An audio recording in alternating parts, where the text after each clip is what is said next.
এ এবং বি এর cut off আমরা এই ভিডিওটাতে ডিসকাস করব। আগে গ্রুপ সি ডি এর কাট অফ মোটামুটি একটা অ্যানালাইজ করে বলেছি।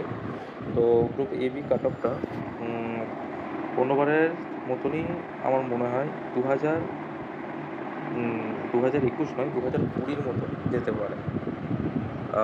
তো আমিও অ্যানালাইজ করছি কিছুদিন ধরে। তো আমিও এক্সাম দিয়েছি অ্যাকচুয়ালি। তো সেখান থেকে বলছি যে মেন ফ্যাক্টর হয়ে দাঁড়াবে অপশনাল। তো আমি অপশনালের কথাটা একটু দেখি। অপশনাল যেটা আমি ডিসকাশন করেছি বা সবার কাছ থেকে শুনেছি যে অ্যানথ্রোপোলজি পেপার 1-এ 180 মতো ঠিকঠাক অ্যাটেম্প্ট অনেকেই করেছে এবং পেপার 2-তে 190 মতো অনেকেই বলছে এরকম অ্যাটেম্প্ট করে এসেছি। তো এবার 370 মতো অ্যাটেম্প্ট অনেকেই করতে পেরেছে, যেহেতু অ্যানথ্রোপোলজিটা পেপারটা প্রিভিয়াস ইয়ার বেস ছিল। তো অন্যান্য অপশনালে কী হয়েছে আমি জানি না। তো অ্যানথ্রোপোলজিতে 370 মতো অ্যাটেম্প্ট করে এসছে। একটু লেন্দি ছিল পেপার 2টা। তো এবার ফাইনাল কাট অফ হিসাবে দেখি, ডেসক্রিপটিভটা ওই 200 মতনই ধরছি। GS1 160, GS2 145, GS3 100, GS4 125 এবং অপশনালে আমি 220 ধরেছি। তো এখানে আমি একটা ফ্যাক্টর বলি যে অপশনালে 180 থেকে 220 যারা সিরিয়াস অ্যাসপিরেন্ট এবং যারা কয়েক বছর ধরে প্রিপারেশান নিচ্ছে তাদের কিন্তু থাকতে পারে, বিশেষ করে অ্যানথ্রোপোলজি অপশনালে। কারণ হচ্ছে কোশ্চেন হয়তো সহজ ছিল, অনেকেই বলছে কোশ্চেন সহজ ছিল, কিন্তু আরেকটা ফ্যাক্টর কাজ করেছে, ল্যাক অফ প্রিপারেশান। তো এক মাসে একটা অপশনাল মানে পুরোপুরি কভার করা, তো আমার তো মনে হয় না যে যারা ভেটেরান অ্যাসপিরেন্ট আছে তারা ছাড়া কেউ অপশনাল দেওয়ার রিস্কও নিয়েছে। তো বেশিরভাগকে হয়তো এবার অপশনাল স্কিপ করেছে প্রিপারেশান করতে পারেনি বলে। যারা রিপিটার্স আছে তারাই মোস্ট প্রবলি মানে বেশি অপশনাল দিয়েছে। তো এটা একটা প্রুভেন ফ্যাক্ট এবং সবাই দেখেওছে এক্সামে যে অনেক রুমে হয়তো 40% অ্যাটেন্ডেন্স ছিল না। তো এটা একটা খুব মানে খারাপই ব্যাপার যে অনেকেই চান্স মিস করলো অপশনাল দেওয়ার।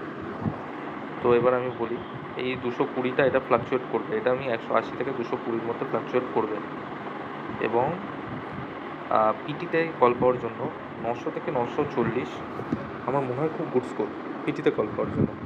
এবং যাদের 950-এর আশেপাশে আছে, মানে ডেসক্রিপটিভে 200 ছেড়ে দাও, 750 মতো এক্সপেক্ট করছো, তো তাদের ফাইনাল সিলেকশান মানে অনেকটাই চান্স আছে। 950 যারা এক্সপেক্ট করছে এরকম নিজেদের মতো একটা ইয়ে করে, 950 যাদের স্কোর আছে তাদের কিন্তু ফাইনাল সিলেকশানের জন্য প্রচণ্ড চান্স রয়েছে। এবং 900 থেকে 940 এরা পিটিতে আমার মনে হয় কল পাবে তোমরা।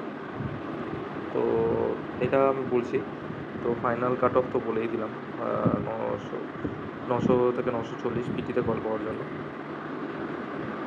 তো হয়তো মানে এরকমই থাকবে, মানে কোশ্চেন সহজ হলেও এরকম থাকবে। তার মেন কারণ হচ্ছে টাইম কম ছিল এবং অপশনালে অ্যাটেন্ডেন্স রেট খুব কম। তো এটা সবাই মানে এটা পুরোপুরি ভিজিবল। ব্যাস এটুকুই। তো মিসলেনিয়াস আসছে, অনেকে হয়তো মিসলেনিয়াস দেবে, প্রিপারেশান নিতে থাকো। এবং হয়তো অনেকের কম থাকছে, তারা ভেঙে পড়ো না। এই কাট অফ মানে বাড়িতে বসে একটা খাতা পেন নিয়ে কাট অফ ডিসাইড করা যায় না। অরিজিনাল এক্সাম সেন্টারে কী হয় কী হয় না, অরিজিনাল ওএমআর কপিতে কী করেছে মানুষ, সেটাইতেই কাট অফ ডিসাইড হয় এবং তোমার একার পরীক্ষার উপর কাট অফ ডিসাইড করে না। তো যদি সিনসিয়ারলি পরীক্ষা দিয়ে থাকো হয়তো তোমার চান্স রয়েছে এর থেকে কম নাম্বার পেও। হয়তো বাংলা ইংলিশে হয়তো 240-50 পেয়ে গেলে, এমসিকিউতে হয়তো তোমার কম রয়েছে, তো সেখানেও অনেক সময় চান্স ক্রিয়েট হয়। অপশনাল হয়তো খারাপ হয়েছে ভালো হয়েছে, এগুলো বলা যায় না বাড়িতে বসে থেকে। তো আশা হারিও না, হয়তো দীর্ঘ অপেক্ষা করতে হবে। দীর্ঘ অপেক্ষা করো এবং আশা করি সফল হও, ভেঙে পড়ো না কেউ। এই কাট অফ আবারও বলছি, এই কাট অফ কিন্তু এভাবে ডিসাইড করা যায় না। আমি তোমাদের মেন্টাল স্টেবিলিটির জন্য মোটামুটি একটা কাট অফ বললাম। ব্যাস, থ্যাংক ইউ।